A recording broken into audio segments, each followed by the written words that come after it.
Okay. Thanks very much, everybody, for coming in to the special meeting by Town Council. Just to remind you that we are recording.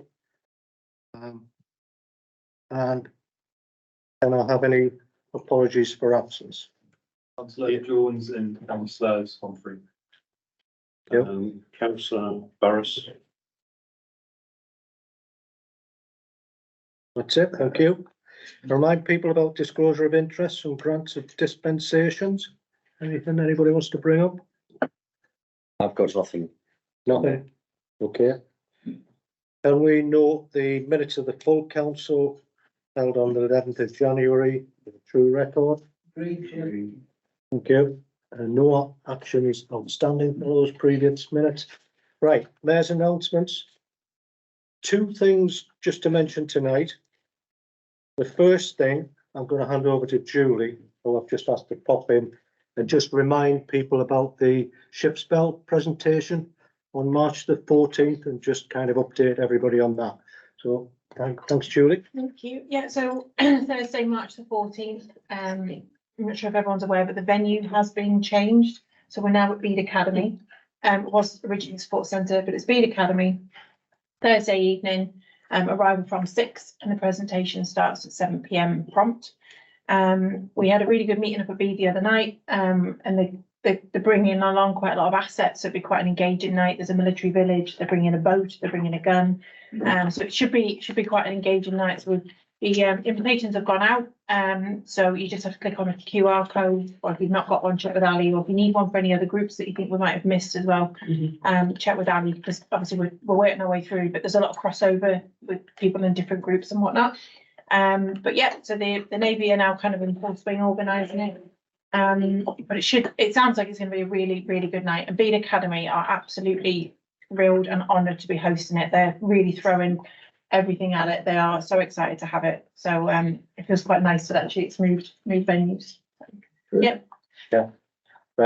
We'll be presented with a Ship's Bell and the nameplate. And there was another item as well, Julie. Board. Battle board, I The think. battle board. So we're going to be presented with 3 things on the night. We've sent invitations out to the various mayors around the region and the Lord Lieutenant and people like that. We've had certainly a response from the Lord Mayor of Newcastle, who's going to attend as well, and the Deputy Lord Lieutenant, and various others at the moment. Lots of nice replies saying people are coming, bringing a +1, and people are quite excited about it. But we also felt it was important to invite lots of community groups. So we've, I think we've emailed hopefully everybody who we can think of, and the members of the public. We're going to kind of do in a sort of a 2-round invitations because we weren't sure what the RSVP sort of would be like. So we've sort of done a kind of about first round.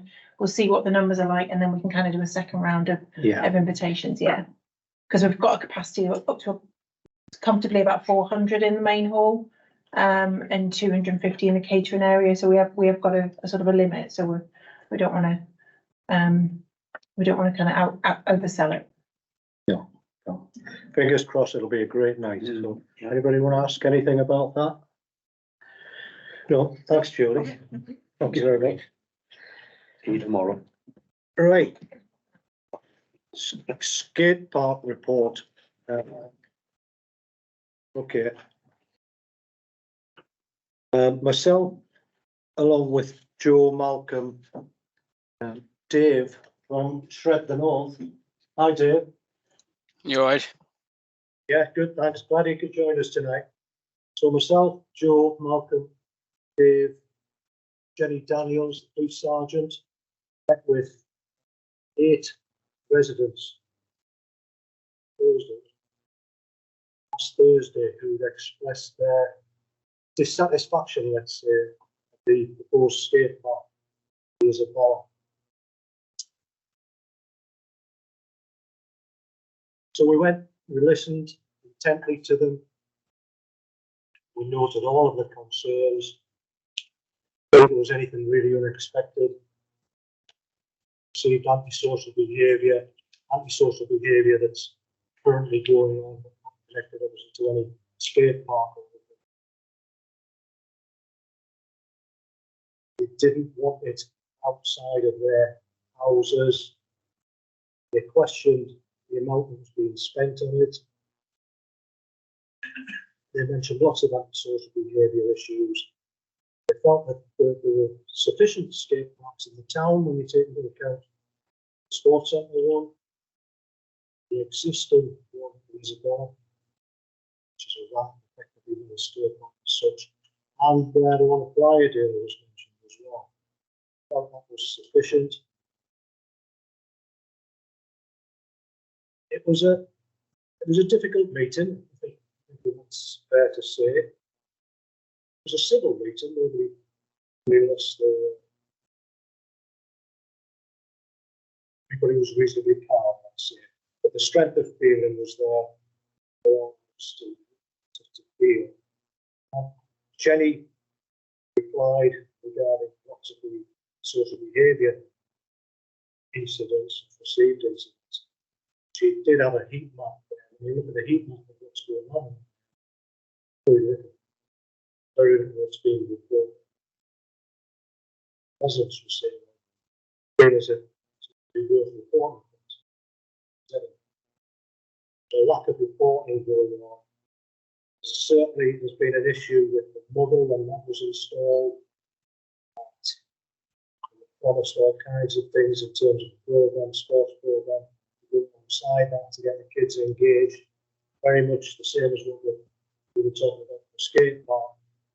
Never really materialised, so it's been a cynicism around the same thing with the skate park. But they certainly suggested alternative sites. The suggestion was that it not the existing skate parkers in the field. We did look at some of that area.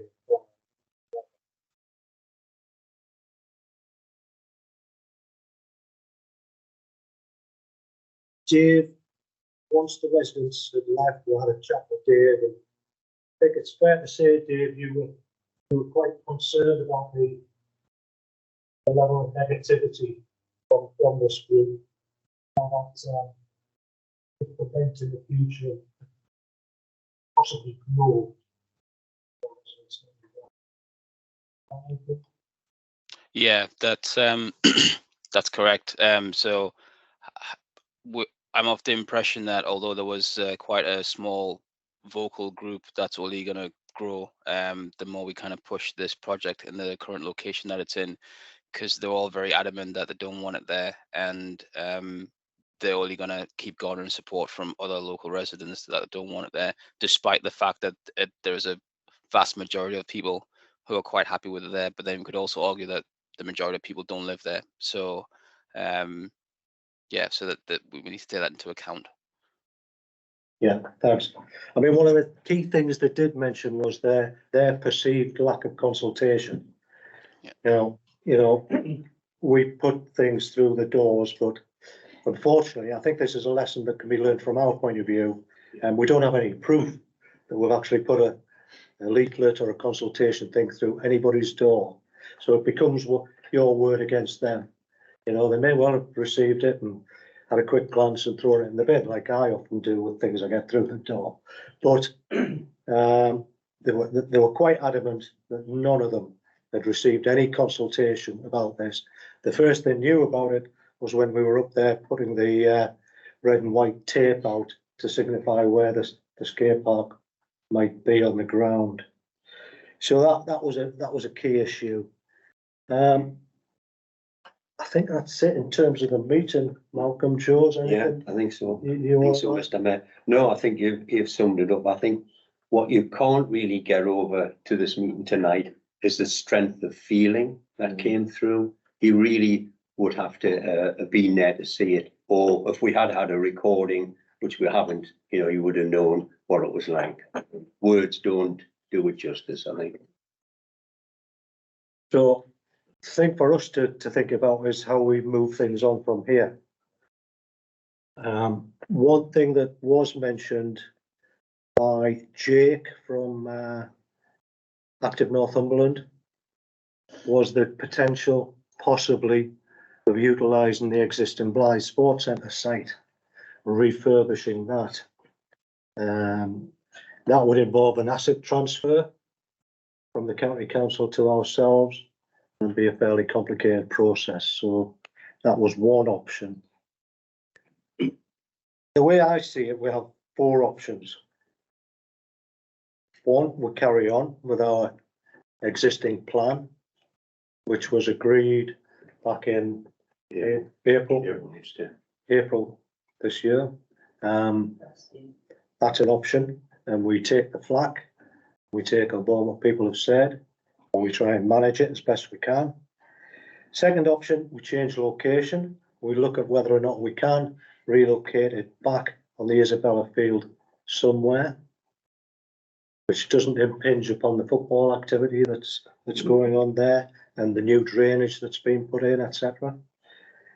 Third option would be the county council one, the sports centre, and the fourth one would be to look at an alternative site somewhere else in Blyth. So it's really just to open that up. We can't make a decision tonight. Is that right, Joe? No, I think members need to give it some consideration, Mr. Mayor. There's also the section 106 dimension as well. Yes, yeah. We would lose that probably if it was delayed, the money that we were promised to help finance it. But, you know, we would obviously go up to the county council and explain these things and hopefully, you know, sort of fall on their mercy to extend it. But that's something for the future, depending on what you decide to do. Yeah, if you remember, I think we've been promised something around about £90,000 from the county council as a 106 agreement towards this cost. But that there was a timeline on Yes, that when it was meant to be used. September, I think. September, yeah. So I just wanted to open it up and bring everybody up to date, Jeff. Can I just ask what Anna and John think? Well, when I start, there's nobody approached me to say they're against it. The ward councillor. The problem I have with the multi-use games area is because kids use it to play in. Yeah. That's their objection, you know. I don't think any of the alternative sites would work. And where the skate park is now, the Van Trilly uneven, that's big enough. I thought the one down at the sports centre was actually going to be removed completely, the skate park. And I know we did the first consultation, there were actually more people in favour of it than objected to it. Now, okay, maybe these people didn't know about the consultation, but we get that all the time with consultation. So at the moment, I'm just tempted to go ahead with it where it is. Yes, there might be a bit of a backlash from some of the residents, but you always get this, don't you? Whenever you try and do anything at all, you always get people living close to it objecting to it. So I'm maybe minded fully, but the minute I'm thinking just go ahead and do it, we agree to do it. Yeah. I would like to lose the money, which we run the risk of doing if it's not built in time. Okay. Just before I bring Anna in and then Sandra, I think you've all seen the summary of the consultation exercise that we went through, but just to remind you, we had what were classed as local residents, 124 responded, and 113 were in favour of the new skate park. 8 against. When we say local residents, was that in the immediate area or was that through social media? It was just how they classified themselves as being local to the proposed location. Right. So we didn't say you've got to be within 100 yards of it. All right. Okay. Anna? So same as John in terms of like we've gone out to consultation and I feel the same that they're going to come back and say they haven't been consulted upon. But this was in our newsletter. This was in the press twice. This has been shared over 57 times from the consultation on Facebook, on various Facebook groups. So they suddenly see it when we're on site and when I've shared it on my Facebook page, which has hardly got any views, but then they haven't seen it on all of these other shares. So I do think that they have known about it. I do personally think they have known about it. I do think we need to look at the area where we didn't think it should go, but I do feel very strongly that everything I've learned about skate parks is that you shouldn't hide it in a corner. It should be in an area that's passable by traffic and by people all the time, and it should be out in the front. So I would really love to look and see if there is any way of getting it on the Isabella Fields. And I have spoken to Blythe Rangers, and even if we switch the football pitch round the other way to try and fit it where it can be visible from the road, is what I would like to explore in the first option. And if that isn't an option, I would be the same as John and going for where we've already looked at it, given that we've done all the things and we're just a town council, you know, so we'd have limited budgets and things to get things out, but I think we've shared it out there as best we can. I mean, everybody gets our newsletter. Yeah. So, Okay, Yeah. thanks, Sandra. Well, I think John's answered the first one, which is the other thing is, if the police are saying that none of the complaints they have are related to the existing skate park, why do these people think that a new one, which probably is going to, sorry to say, attract a different type of person, why would it make it worse? And I'm with John and that. Just go ahead with it. Okay, Daniel? And just obviously, I think you're right about us not being able to grasp the anger you probably experienced in that meeting, I'm assuming. But were those 8 residents directly living opposite where it's planned to be? Yeah. So that really concerns me a lot, is to say that they're the ones who obviously have got to be upset about it. Yeah. You know, and if they've got a perceived issue of antisocial behaviour, then they're the ones who are going to bear the brunt of that. So I, personally, for me, I'm taking on board those 8 residents' concerns, because if it was myself and I was of that feeling I didn't want it there, then I would feel as though maybe I'm not being listened to. Even though I know you've had a meeting, Yeah. but you know, that's there for them for the rest of their life. But as well as the 100 plus 30, did you say, who are favouring it? Yeah. Like, I would like to know exactly where did they all live in proximity to it? How far away are they in South Beach? Are they Cape Brewster in the north? Like, Yeah. What is local? Yeah, good point. Mhm. Anybody else?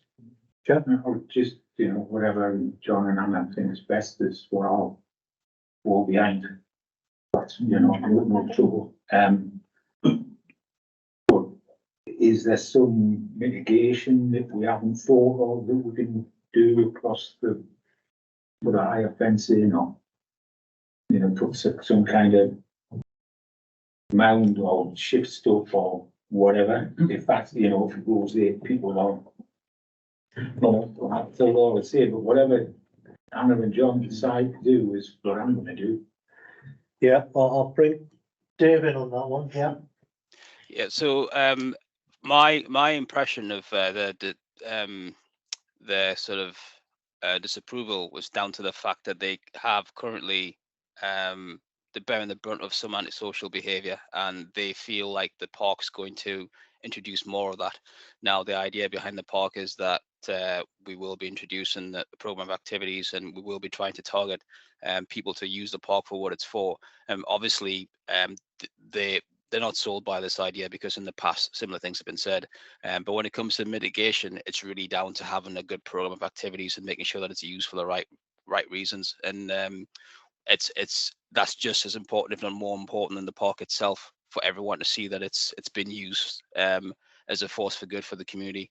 Now, that's easier said than done. Obviously, there's a lot of work that we still have to do, which we're currently doing to involve local youth groups and have a program running, have a load of events running, etc., etc. But in terms of the park itself, I've forgotten the name now, but she's right. It has to be visible. We can't hide it away, because that's everywhere you find antisocial behaviour. It's because people are there and they know they can get away with things outside of the eyesight of the general public, which is why we need to make sure that's in the forefront. So wherever it goes, it has to be visible. It has to be well lit. Apart from making sure that it is visible, from a purely safeguarding and safety point of view, you want as many eyes on it as possible as well at all times. And I think it's fair to say, Dave, we're trying to design out a lot of the antisocial potential. That's right. Yeah.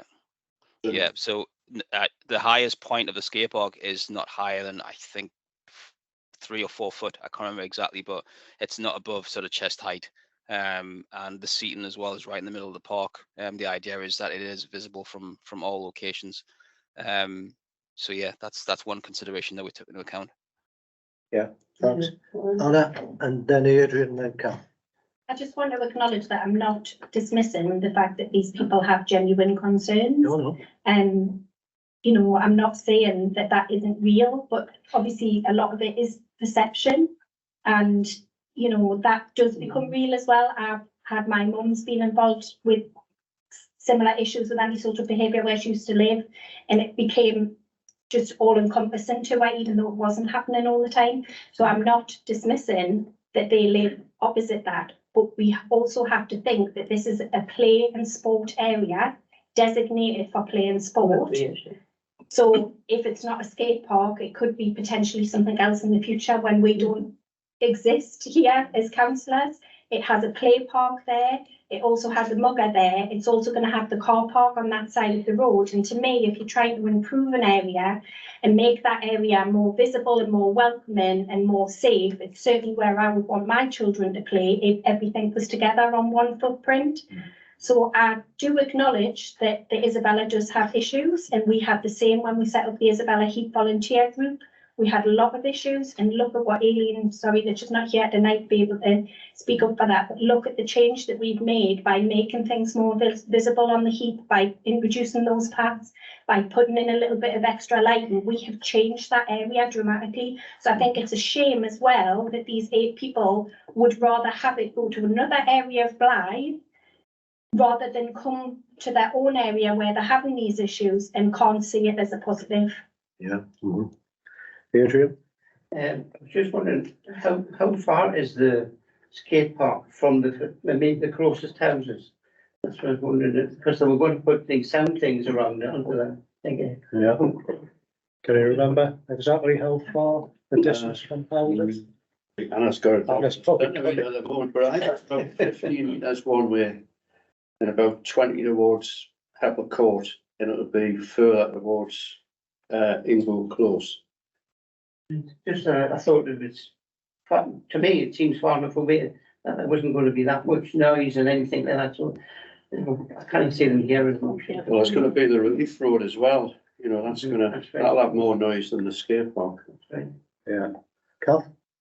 Just the fact that there was only one person that set this up, and then the rest have joined in as only 8. Looking at Jenny's point where there's been no reports of antisocial behaviour or very little. And if they turn around and say, well, it's pointless to telling the police because they don't act on it. So it makes me think, well, you know, they're not that bothered. So why? And I totally agree with Anna and Sean, and I would go along with them. Martin?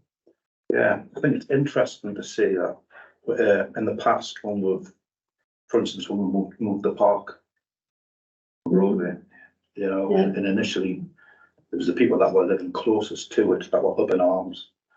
And it's just down from my house as well. But since then, I don't think we've had any reports of anything after that initial outburst. And the other thing that's interesting is that it's well into the 90s percent-wise of people that actually do want it there.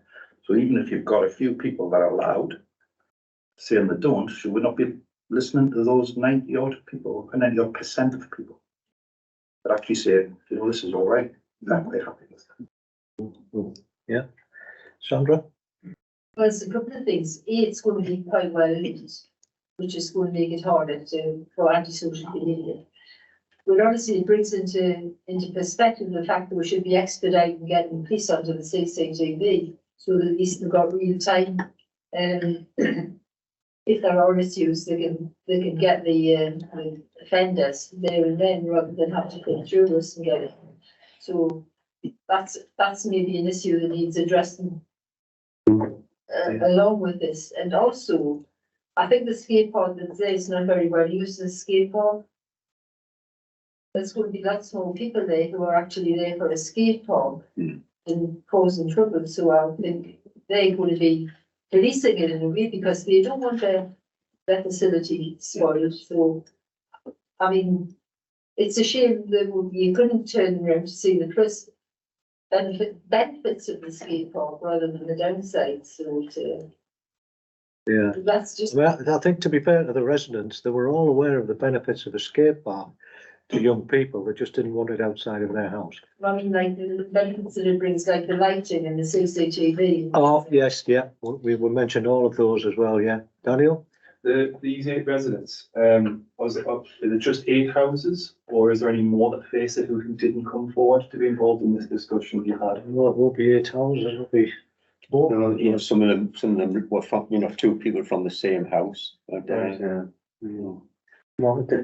When I took one of the first complaints, I was told that they were going to go out that evening to the rest of the people on Ingo Close to get their support as well. I don't think I should be just, sorry, Rob, but No further people came forward. right, I really don't think, I think these residents who live opposite it, the ones who haven't come forward need to be spoken to, and I think, and John, maybe you need to go to the door and speak to them in person to definitely make sure that we would. That's what I would do if I was in a position. Because I can imagine this goes ahead and it'll come back saying no one's spoken to Linus and we've got a meeting, and I wish I was there. And I think we should give these residents some sort of voice in the vote tonight. And I'm really concerned it's going to come back at work, and there's going to be more than 8 who live opposite directly. I'm really worried about that. Okay. But then what happens if all the residents on that street say, no, I don't want it? And all the residents elsewhere say, yes, I want it. You know, it's, I know what you're saying, Daniel, but it's like, you know, did you go and knock on all the doors when you put the play park up in South Beach to go and ask if everybody was okay with it? But there's been a couple of comments on Facebook pages about people saying. That play park was already there though. So there's already play park and a mugger there, and we'll put a skate park on an area that's designated for games. I'm really all for it, Anna. It's just. I'm not saying I won't go knock on the door. I'll go I know, knock on the door. I'll go with you if you want. I'm happy to. It's just. I really can see them coming back and just saying you didn't listen. I live opposite this, and I've got to put it with this now if there is antisocial behaviour. And I don't want this council to have to go through any more bad press like this. We don't need it. And I get that. Yeah, sure. Adrian? It just reminds me, I don't know if Martin had said it before there, but it's just like Broadway. We've got a play park put in. There was 8 residents, 78 residents there complained. We can hear nothing now, so I'm quieting down. You know, I'm happy with it. Okay. Anybody else? Grant? Yeah, I've been involved in a similar thing that they've said where we've just opened the play park. And a number of years ago, myself and Ken Ellison, officers of the council, went and personally knocked on everybody's door and canvassed to put a play park where it is now. There was absolute war on, and the petition was run to actually stop it. And yet, time's moved on, and the people were very keen to have a play park there this time, because the objectors had passed away, or new residents had gone to the estate, etc., with children. It may be that there's a shortage of children in that area. That was mentioned actually, by some of the residents, yeah. And we'll look at where it is and come back once we know if there's another location, because I think when we're talking about all of this, if we can site it across the road where the old skate park is, but bring it somehow closer to the road so it's not hidden as away, then that hopefully would be the solution, because then you've got a skate park already existing there, that you wouldn't have as many. There is still houses there, and I don't know how you then deal with the consultation at the bottom of West Court and the back of Ballard Park. But, you know, I do think that's our first option. We're talking about something here when we don't know whether we could potentially put it a bit closer. Yeah, I'm just wondering if, you know, we've got those 4 options there. Do we have the manpower to look into all of them at once? So they're all in parallel, so that time-wise, you know, we're not gonna be cutting into things. I think the strength of feeling here tonight is that we're kind of discounting two of the options anyway, which is the sports centre one and anywhere else in Blythe. And can I just point out on the sports centre one, we don't know what this new company Yeah. who've just taken over from Yeah. Active or due to take over from Active are gonna want to do with that sports centre. So it's all well and good, Jake saying now at this point in time, the NCC would do an asset transfer. Come the new company, they might have already earmarked that in their minds for something else. Yeah. So I think there's a big risk on the sports centre one as well for that reason. Grant? This is my opinion. I mean, I've had an accident in the skate park, so I know what it's like. The skate park at the sports centre has never been the right size. It's, it's kind of just not the right setup. The setup that's been designed and put forward by the council recently seems to be a much more modified setup that even I couldn't fall off and damage myself. But the one I would not like to have a go on the one at the sports centre. Just isn't quite right somehow. Yeah, Martin? Yeah, just going back to what I said, you know, if we did look at them all together, then it might be a case that instantly a couple of them might be cancelled out. Just like you said. Yeah. Okay. All right, folks. Right, so we'll look at the options. Yeah. We'll come back to, we'll have to have another special council. Probably in a week or two's time. Yeah. Yeah? Yeah.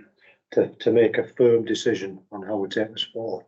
Gives us a little bit of time to look at, as Anna says, the existing Isabella field as well. What we won't be able to put in that report though is if we do move it to another location, we won't be able to give any promises on floodlighting or anything like that. Because that's gonna have to go through a new planning process, which could be a minimum of 2 to 3 months. And maybe the section 106, depending on the time scale. Yeah, think about section 106 monies. There might have to be a further round of consultation. Yeah. So all those things we'll have to bring into the mix as well. Dave, was there anything you would like to mention at all before we wind this up? No. If we're gonna focus on where it is now and across the road where the current skate park is, then we don't really have to do that much with the redesign in the park to fit any new spaces, which was my main concern. Obviously, I think there might be some drainage issues at the current skate park, so that'll have to be investigated as well before we kind of move over there. But otherwise, yeah, happy with the discussion so far. All right. Thanks very much for joining us tonight. Thank you. No worries. Dave, can I just ask, we're gonna have to write this report the next week, 10 days. Yeah. Would you use Wheelscape to see what their programme of work is like? Yes. You know, just would you delay this from end of May till September or something like that? Would they be able to fit in after? Yeah. That's that county as well. Yeah, I'm speaking to them about the development so far in the next couple of days, so I'll mention that tomorrow morning actually. So yeah, I'll get that information for you. Thanks, Dave. Right. Yeah. Great. No worries. Thanks, everybody. Mr. Mayor, can we just make certain that some note or some, we just don't ignore the residents? Yeah. You know, contact them and say, well, we've had a meeting, all of us, all the councillors are there, and this is what we've decided to do. Yeah. We're looking at, you know, options and all the rest of that stuff. Yeah. Because the worst thing would be having been, for want of a better word, bollocks for not consulting them, go quiet and then turn up with another scheme or say, sorry, you know, so just keep them involved. Just say that, you know, councillors kind of, you know, recognise their concerns. But actually, you know, there are pluses to this and you just engage. Yeah, absolutely. If you've got to knock on the door and say, here, sign for this letter. Yeah, there will be a video of the council meeting on the website as well, as Joe mentioned. Good point, Jeff. Yeah. I mean, no, when we had the meeting with the residents, we didn't make any promises at all. We just said we'll bring this to a special council and we would take it from there. Didn't say whether it would go ahead or be cancelled or whatever. Anna, just to wind things up. No, Adrian, sorry. Just what I was saying before there has been recognition, on this sports area. You know, did the residents realise that it is a sports area and anything can be done in there? Yeah, that was mentioned on the night as well. Yeah. That could be all sorts of it. We can get a more racing track, can't we? That's it. You know, it's something like that, but they've got to think that. That's my point. Then the complete noise. No, I think that's right. No, but it's not just antisocial behaviour, it's the noise value as well.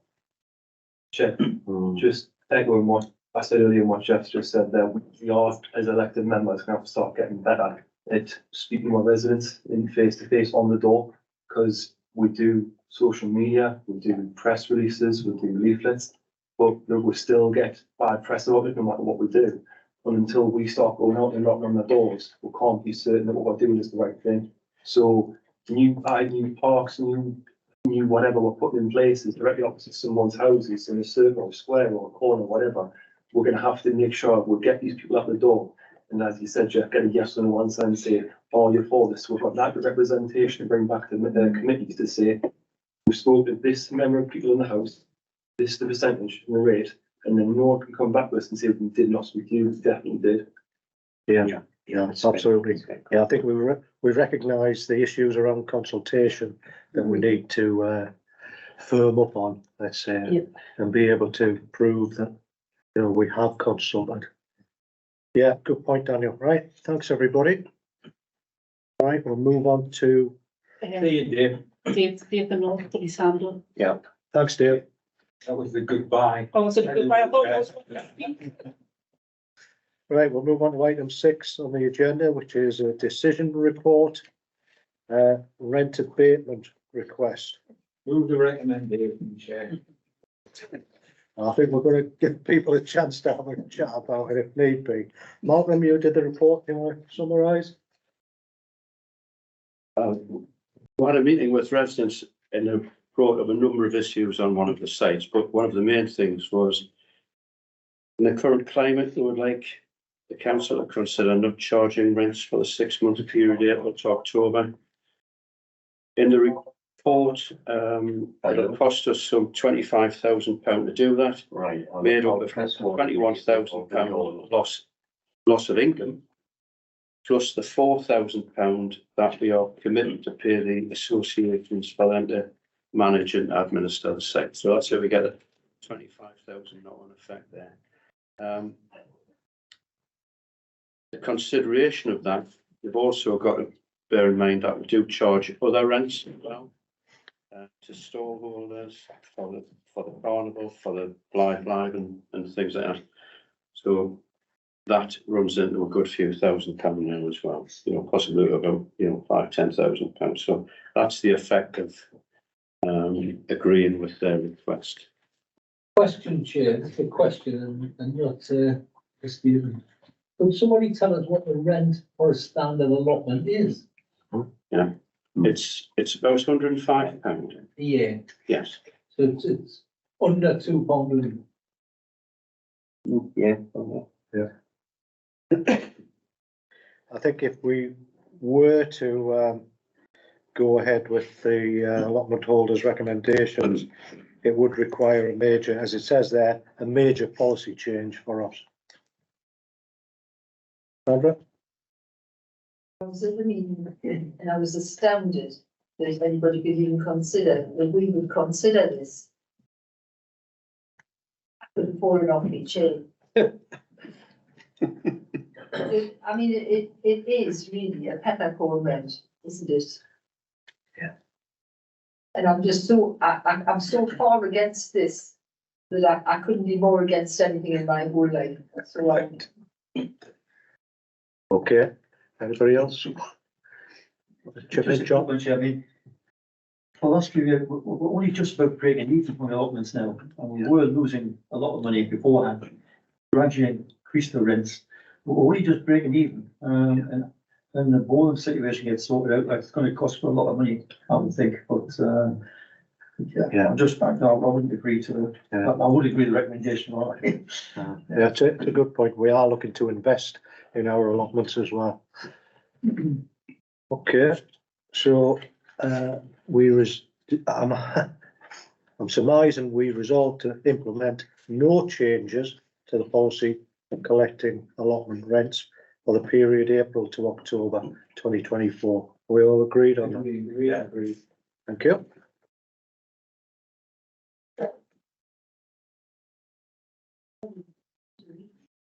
There isn't any other business.